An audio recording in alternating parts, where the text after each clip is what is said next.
Gregg Popovich came out with a statement that he's improving in his health, but he will be out for the remainder of the season. That comes a few days after Victor Wembanyama was ruled out for the season. He had a stroke in early November. I think the biggest thing, the most important thing is that he continues to progress.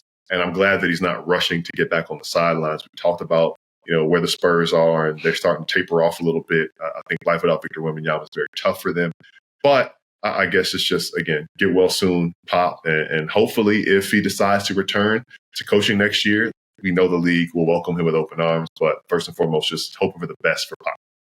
Yeah, prayers up for Gregg Popovich. And, it's great to see, like you said, that he is progressing, recovering from that stroke. But, I think the big thing is, like, when I read that, and it kind of like feels like his future is murky as a head coach. And it's like, for him, I really want him to be able to come back and go out on his own terms, like have one full season of, coaching De'Aaron Fox and Victor Wembanyama and seeing how far he can take that team, maybe get them to a playoff series. You know what I mean? So like, it'd be awesome to see that, but also like, he's a legend of the game, man. He's one of the greatest to ever do it. He might be the greatest to ever do it. And he has nothing left to prove. So if like putting his health first and his family first and just stepping away from the game forever if this is it, like that's a Hall of Fame career. And he's going to go down as, if not the greatest coach of all time, one of the greatest coaches of all time. So, respect to whatever decision he decides. But, I really prayers up that and fingers crossed that he is able to go out on his own terms, because I would love to see him on the sidelines for one more full season coaching those guys. But also, shout out to interim head coach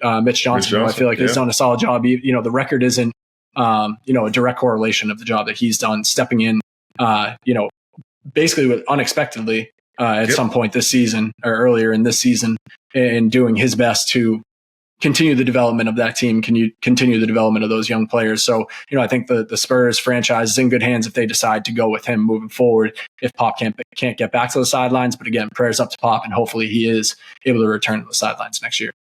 Yeah, and that's the big thing. You said Pop, one of the greatest coaches, and that's not just in the NBA or basketball. It's one of the greatest coaches in sports, professional, like all team sports, not even professional, just like, to say that he's been on the sideline in San Antonio since 96, 5 championships, and really, developed talent while managing the egos. I think we don't recognize the egos that a lot of those guys had, and not saying it even in a bad way. Like Tim Duncan's an all-time great. He better have an ego.